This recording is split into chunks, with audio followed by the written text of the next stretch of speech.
tudo bem com vocês? Sejam bem-vindos ao Rock Independente, programa que vai rolar todas as terças e sextas às 19h30, trazendo o melhor da cena underground. Eu sou a Milene e para o episódio de hoje, a banda entrevistada será Heart Listener. Sim, eu pratiquei porque significou horrores para mim. Boa noite, tudo bem? Seja bem-vindo ao programa. Boa noite, Milene. Satisfação total estar aqui. Boa noite, galera. Bom, lembrando que os programas serão postados no YouTube, no canal do The Case. Curta os vídeos e se inscreve, beleza? Para começar a conversa, a banda foi formada em Ponta Grossa, iniciou as suas atividades em 2018, em 2020 teve o lançamento e é formada pelo Gustavo, pelo Renan, pelo André e pelo Ricardo. Mas nos conte aí um pouco da trajetória da banda. Muito bem. Então, foi mais ou menos assim. Eu já tive uma banda com o Renan antes da Heart Listener. E eu fiquei um tempo afastado, assim, um tempo sem banda, na época trabalhando, estudando, aquela vida, né? Que a gente conhece bem, né? E aí, em 2016, me surgiu a ideia de ter uma banda nova. Como eu já tinha tido uma banda com o Renan, a gente tinha umas ideias muito parecidas, assim, em questão de composição e tudo mais, eu fui falar com ele direto, né? E na época a gente chegou a juntar uma galera, assim, tudo, pra ter uma banda e tal, mas acabou não dando certo. O antigo baixista teve que se mudar de cidade, nosso antigo guitarrista acabou saindo também, não foi nada muito conciso, assim, sabe? Até que em 2018 o Ricardo entrou na bateria, né, na banda, e a gente conseguiu juntar essa galera nova, né? Nosso baixista, que é o André, e o Juan, que na época ele era fixo na banda, era nosso outro guitarrista, e a gente começou a fazer os shows, começou a lançar as músicas e tudo mais, né? O Juan, por algumas questões, ele teve que sair, mas ele ainda continua sendo nossa guitarra para tocar ao vivo, assim, sabe? Ele não tá nas composições e tudo mais, mas ele é nosso suporte, ele é ao vivo. Nossa, Uhum. que bem, é muito interessante isso. E também, por o nome da banda ter tocado o coração, nos conte o porquê desse nome. Então, esse Ah! nome, esse nome ele é até um pouco engraçado, assim, porque ele, ao mesmo tempo que ele tem tudo a ver com as nossas letras, porque nossas letras geralmente são desabafo, né? Seja de coisas pessoais ou pensamentos que a gente tem uma questão mais macro, assim, né? E teve uma época que eu tinha machucado meu pé, e aí eu fui no médico. Foi bem na época, assim, que a gente tava tentando escolher o nome pra banda, né? E aí eu vi o estetoscópio mesmo. E aí eu pensei, pô, escutar o coração, né? Heart Listener. Então foi basicamente isso. Eu falei ainda brincando na época, mas falou, não, pô, é legal, é legal, é legal. Eu falei, então tá bom, né? Na época eu não gostava muito, mas hoje em dia eu gosto. Ah, é bem interessante, porque a música a gente escuta e o coração também a gente escuta. Apesar que às vezes a gente pode ignorar o coração, mas o coração a gente escuta, de fato. Exatamente, né? É até saudável escutar ele, né? Às vezes é, às vezes não é, mas vai É, saber, né? Vai vai saber. saber, né? Momentos e momentos, né? Pois é. Vocês tiveram o lançamento ali já com um ano de banda, e daí, Uhum. agora recentemente, vocês têm outro lançamento que eu vou falar depois do intervalo. Mas só para concluir, o que mudou de lá para cá no quesito da evolução musical de vocês? Pô, legal a pergunta. No nosso primeiro EP, a ideia nossa era fazer um. Assim, eu já tinha algumas composições prontas, né? E a gente deu uma lapidada depois que a banda juntou, né? A gente seguiu uma linha mais. Era um hardcore que a gente chama hardcore melódico, dessa nova escola, né? A gente tinha muita influência de bandas tipo Counterparts, Capsize, The Theater, né? E de lá pra cá, a gente foi meio que pensando mais na gente, assim, no que a gente esperava como músico, assim, do que olhando para essas influências, assim, sabe? Claro que a gente ainda tem muita influência de counterparts, como dá para ver bastante, assim, muita influência de algumas bandas específicas, mas acho que a gente agora tem um som com mais uma marca registrada nossa, assim, sabe? Tanto que tem algumas músicas que são mais pesadas, algumas músicas que são mais melódicas, porque vai muito da nossa emoção, assim, no momento, do que a gente quer passar, assim, no momento. Tanto que tem muito essa discussão, assim, tem gente que acha que a gente é uma banda de hardcore, tem gente que acha que é post-hardcore, metalcore, então fica naquele, e a gente gosta disso, sabe? É ruim você ser rotulado como uma coisa só, né? É legal você conseguir transitar e ter essa liberdade para compor, né, e tudo mais. Eu diria que hoje em dia a gente, é clichê falar isso, mas a gente tem um som um pouco mais maduro, né? Que às vezes pode parecer mais com uma coisa e não tanto com outra, né? Mas se você for ouvir do EP para agora, eu diria que a gente deu uma metalcorizada no decorrer dos anos aí. Bem legal. O bom é não perder a essência, né? Exatamente, exatamente, eu concordo total com isso, né? Você ter a sua essência, a sua verdade, ele acho que é o mais importante, né? Você ter o seu norte, né? Sim, sim. E o mais interessante é que mesmo com a evolução, né, das músicas, por ser mais maduro, pelo menos o nome da banda influencia. E por um motivo. Porque quando se faz com o coração, tudo é melhor. Exatamente, eu concordo 100% com isso, né? E pode ter certeza que, putz, a gente põe muito do coração, ainda mais banda independente, acho que toda banda tem que colocar muito do coração, porque tem que querer muito, né? Sim, sim, que é um trabalho que eu prezo para valorizar aqui, que eu sempre gosto de trazer o pessoal. Quando me procuram, eu fico assim animada para poder fazer o melhor para entregar o melhor, porque assim como as bandas fazem com o coração, eu também faço. Totalmente, né? Os canais, assim, independentes, eu acho que são muito importantes, tão importantes quanto as bandas, né? E quanto a toda o underground em si, né? Sim, sim, exatamente. Então, bora pro primeiro intervalo. Tá gostando do programa? Já voltamos.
Estamos de volta! Você está assistindo Rock Independente. Acabamos de ouvir Dreamweaver. Bom, eu quero saber do lançamento recente. Aliás, não é só eu, o mundo inteiro quer saber. Nos conte aí do lançamento mais recente de vocês. Então, nosso último lançamento, ele se chama The Runner. É uma música que a gente compôs não tem muito tempo. Ela foi uma música que foi um pouco difícil o processo de composição dela, porque a gente começou a música com uma ideia, mas conforme a gente foi compondo a música, a gente acabou indo para outra ideia naturalmente, assim, sabe? A gente tentou fazer algumas coisas assim que a gente pensou, putz, não é exatamente o que a gente quer. E no final a gente chegou nesse resultado que para a gente foi o melhor possível, assim, sabe?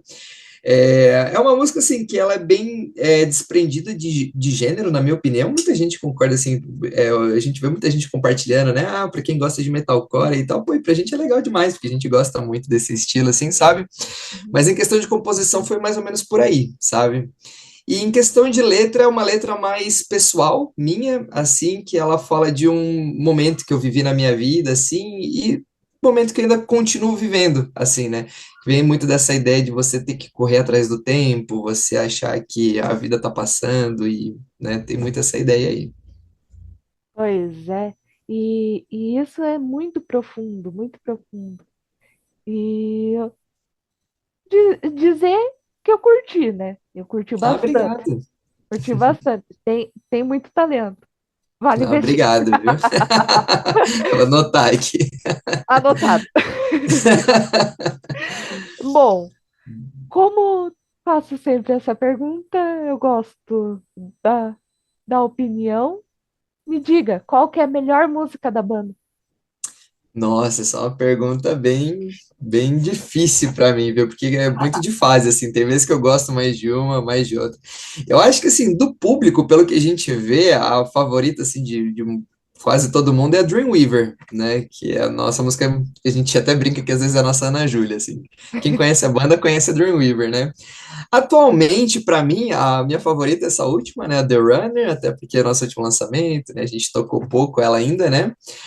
Mas se for ver ao decorrer dos anos assim, é que por muito tempo foi minha favorita, foi a Perspectives, que é o nome do nosso álbum, né? Para mim, acho que é uma música que eu consegui colocar muito do que eu queria na época, assim, foi bem legal o processo dela. Sensacional. E, assim, cada músico tem uma inspiração para compor, né? E qual Uhum. seria a sua inspiração para compor? Nossa, boa pergunta, viu? Se a gente for falar num termo mais musical, assim mesmo, né? Eu me inspiro muito em bandas como, por exemplo, Heavy Heart, próprio Counterparts, me inspiro muito em The Ghost Inside para compor, né? The Feeder, né? Essas bandas nesse estilo, assim. Agora, num âmbito mais emocional, eu acho que eu sou uma pessoa que eu paro muito para refletir muitas vezes, assim, sabe? Tenho muitos questionamentos internos, muitas coisas assim que eu preciso colocar para fora de algum jeito, e às vezes numa conversa eu não acho uma forma de colocar isso para fora, sabe? E às vezes a música acaba sendo essa válvula de escape, assim, que eu consigo passar algumas ideias, consigo passar algum sentimento, assim, como uma forma de, entre aspas, extravasar, né? Sim, sim, é muito, muito interessante isso. Porque ouvindo o coração, ah, Exatamente. Não, é já como aconteceu assim de eu estar dormindo, dormindo não, deitado assim para dormir, eu tenho que levantar de madrugada para escrever alguma coisa, assim, sabe? Porque eu tava muito com aquilo na cabeça, assim, sabe? Então, isso é normal, porque às vezes as melhores ideias surgem também dos piores sentimentos. Ou dos total. melhores, vai definir, porque às vezes você acha que é um mau sentimento, mas na realidade é um bom sentimento, que merece Só ser não... botado para fora, que senão você fica louco. Exatamente, exatamente. Às vezes é só um sentimento que não foi bem digerido ainda, né? Exato, exato. Bom, como eu costumo falar recentemente da minha canequinha nova. Quem quiser, é só falar, ajudar aí para começar a ter umas canecas novas. Eu Chique, também hein, tenho, galera? eu tenho também a Associação de Bandas, que Eu tô criando, que vai ser algo para divulgar as bandas independentes, autorais desse Paranazão inteirinho. E fica aí o convite para participar, se quiser, e para divulgar para todo mundo também. Pô, com certeza, por nós já estamos dentro aí. Aê! Mais Tornar uma! esse Paraná mais unido, né? Uma família aí entre as bandas, né? E o Isso, pessoal. isso é o essencial, isso que eu busco. E também com um programa que eu busco divulgar o que tem de bom no cenário. Que tem de bom. E E, e fica aqui minha parabenização pela iniciativa, né? Pela botar a cara. A gente sabe que nunca é fácil, né? A gente fazer as coisas um passo de cada vez, mas, né? É por causa de gente como você, assim, que a gente tem espaço, né? Para distribuir nossa arte aí, né? E eu fico lisonjeada pelas palavras e reforço que qualquer banda que quer participar, é só manda mensagem que pode participar. Estamos aqui para divulgar o trabalho. Assim, cria uma rede bem boa e que o canal não para. Isso que é o interessante. Exatamente. Bom, vamos a mais intervalo. Tá curtindo o programa? Logo estamos de volta.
Estamos de volta. Você está assistindo Rock Independente. Acabamos de ouvir Cult of Violence. Bom, agenda de shows, planos futuros, não futuros, mais lançamentos, EPs, enfim, divulga aí. Então, esse ano nossos próximos shows são dia 9 de maio em São Paulo, junto com a Dharmanambi e a Crushes All. Nós vamos tocar também em Curitiba, dia 24 de maio, junto da John Wayne, mais duas bandas, uma banda nova de Curitiba, Suffer, né? Muito boa também. A outra banda me fugiu o nome agora, mas muito boa também. E a gente tem outro show, outros dois shows não tem data ainda confirmada, mas é um aqui em Ponta Grossa para junho e outro para Londrina. Mas esses ainda não tem data confirmada, né? Agora, sobre lançamentos, esse ano a gente ainda pretende lançar mais dois singles de um vindouro álbum EP, não sei, descubra. Muito interessante. E sempre que tiver um lançamento, pode voltar aqui no programa, que o espaço está aberto. Tem banda Ah, aí que já voltou umas 10 vezes, então. vou ficar mal acostumado, viu? Bom, mas o programa Rock Independente chegou ao fim de mais um episódio. Obrigada por ter topado participar. Se quiser deixar um recado, pode deixar. Elogios, dúvidas, reclamações, pode É, deixar também. dizer, pô, que eu agradeço demais o convite, viu? É muito legal fazer parte desse programa, muito legal conhecer você, né, e toda a galera que faz isso acontecer, né? Eu quero agradecer a todos aqueles que acompanham a gente, todos aqueles que deram feedback muito positivo. A gente sempre fica até emocionado com os feedbacks quando a gente lança alguma coisa, com a galera que vai nos nossos shows. E, gente, eu quero pedir um apelo aqui para vocês que continuem consumindo conteúdo independente, continuem apoiando essa contracultura, né? Porque a gente sabe que o mundo ele é muito plural e a gente está aqui para acolher todo mundo, né? A contracultura está aí para isso, para te ouvir, para fazer ser ouvida, né? Então, tudo isso que está acontecendo é muito importante, né? E sempre vai ser muito importante. Todo esse underground, toda essa galera dos bastidores aí. Valeu. Bom, para quem não conhece o meu trabalho, assista os episódios anteriores e os futuros episódios no Instagram do The Case, que eu vou deixar aqui na descrição e também no canal do YouTube. Esse foi o programa Rock Independente, produzido por mim, Milene Batiste Fernandes. Valeu, galera! E não se esqueça, toda terça e sexta é um programa fresquinho aqui no canal. Aproveita, se inscreve, divulga para geral e vamos fazer crescer esse canal. Tchau! Valeu!